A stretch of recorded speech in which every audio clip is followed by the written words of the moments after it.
Hello दोस्तों, कैसे हो? आपका स्वागत है त्रिपाण स्टडी सेंटर में। आज जो हम करने जा रहे हैं genetics is a counselling. There genetical counselling is the most important here. You have earlier learn about the dominant and the received genes, and if child receive a dominant gene from one parent and receive from to the other parents is a heterogeneous condition. The received genes does not be expressed itself, and the received genes get expressed only when they are in the homogeneous condition. That is, both genes of pair inherit from to the parent and receive. And you are probably is appreciate which is a marriage between a close relation. And term is a consequences is marriage is a discourage and began to relate it. Both parents may be passed down to defective genes which may be present in a family. The most defective genes, their case a genetical disorder as receive, and when both genes appear in the child are defective in the child is born with a genetical disorder. So if a couple wish to, then now there is chance of their child getting a particular disorder present in their family. They have to go to the genetical counselor. A genetical counselor means to the advice given regarding a genetical disorder. So that is a couples now whether to have one more children in their first children is suffering from genetical disorder, and the genetical counselor has a very good knowledge of human genetical and can predict their chance of a genetical defective in a family. There is a show in this picture. There is the most important the circle and females and the square of the male fill the circle and square are affected individuality of circle and a square are normal individual. There is a more important here the pedigree chart. The pedigree chart is here is the most important. The pattern of the inherent or particular traits is a feature among the human and identified by their method of pedigree analysis. The pedigree is their diagrammatic representation of relationship showing the particular traits in a family. The genetical counselor is a preparer of pedigree chart and can then advise to accordingly see the pedigree chart and the study of square circle explain it. There is the most important of pedigree chart here.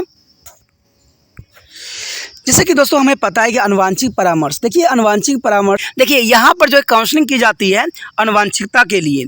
आपको अभी भाई जो अप्रभावित जीनों के बारे में पहली जानकारी है। यदि एक शिशु एक जनक से प्रभावित दूसरे जनक से अप्रभावित जीन प्राप्त करता है, आपने देखा होगा कि एक व्यक्ति बच्चे में जो है कई प्रकार के डिसऑर्डर होते हैं, तो वो क्या करते हैं अनुवांशिक परामर्शदर्शा से बात विचार करते हैं, तो वो वही बात को यहाँ दोहराते हैं कि अप्रभावित जीन जो होते हैं अव्यक्त नहीं होते हैं और अप्रभावित जीनों के अभिव्यक्ति केवल संविरोध स्थिति में ही होती है, अर्थात जब युग्मज दोनों जीन अप्रभावी है।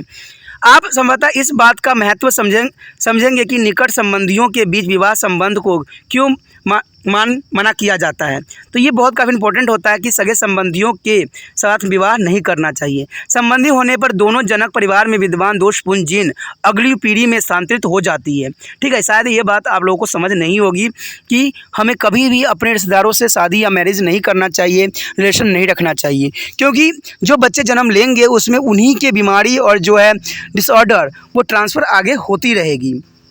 ठीक है, तो इसमें क्या होगा कि इससे क्या होता है कि अधिकतर अनुवांशिक विकार उत्पन्न करने वाले दोषपूर्ण जीन अप्रभावी होते हैं। जब एक जोड़े के दोनों जीनों का दोषपूर्ण हो तो शिशु जो है अनुवांशिक विकार के साथ उत्पन्न होता है। अंततः यदि पति पत्नी अपने परिवार में विद्यमान किसी अनुवांशिक विकार के अनेक शिशु में पहुंचने की संभावना के बारे में जानती है तो उन्हें जो है अनुवांशिक सलाहकार से परामर्श करने की आवश्यकता होती है। और देखिए जो भी अनुवांशिक परामर्शदर्शा होते हैं, सलाहकार होते हैं, कुछ इस तरह से जो है वंशावली आरेख चित्र बनाते हैं और इस आलेख चित्र से वो समझाने की कोशिश करते हैं कि किस प्रकार जो है आप जेनेटिकल डिसऑर्डर के शिकार हो सकते हो। यहाँ पर आपको बहुत ही सुचारू रूप में दिखाया गया है कि अगर मान लीजिए जो जेनेटिकल के डिसऑर्डर होंगे तो आगे जो है पीढ़ियों में स्थानांतरित 100% होगा। जो यहाँ पे डिग्री चार्ट जो है बिल्कुल क्लियर दिखाने की कोशिश किया गया है, जिसमें हर बात स्पष्ट रूप से आप देख सकते हो। तो कहते हैं आगे अनुवांशिक सलाहकार को मानव कहते हैं अनुवांशिक का जो है बहुत ज्ञान होता है, क्योंकि उनको अनुवांशिक के विषय में उन्होंने पढ़ रखा होता है और उनको नॉलेज भी होती है कि अनुवांशिकता कैसे आगे बढ़ती है और वह परिवार में अनुवांशिक दोष की भविष्यवाणी भी कर सकते हैं, क्योंकि उनको पहले ही पेडिग्री चार्ट से पता लग जाता है कि आने वाला बच्चे में कौन कौन से दोष होंगे। मानवों में एक विशेष लक्षण की वंशागति के अनुमान को वंशावली विश्लेषण की विधि द्वारा पहचाना जा सकता है। वंशावली एक परिवार में विद्यमान विशेष लक्षण को दर्शाने वाले संबंध के जो है आरेखित होते हैं और निरूपण भी होते हैं। आनुवंशिक परामर्शदाता एक वंशावली आरेख बनाता है और तदनुसार परामर्श देता है कि वंशावली आरेख के देखे वर्गों का वृत्तीय अध्ययन भी जरूरी रहता है। देखिए, तो इसी चार्ट से जो है पेडिग्री चार्ट से वो बता देते हैं कि दो बच्चों की मैरिज में, ठीक है, पुरुष और स्त्री के मैरिज में जो होगा कौन सी बीमारी बच्चों में जाएगा और किस प्रकार के दोष से जो है वो ग्रसित होगा।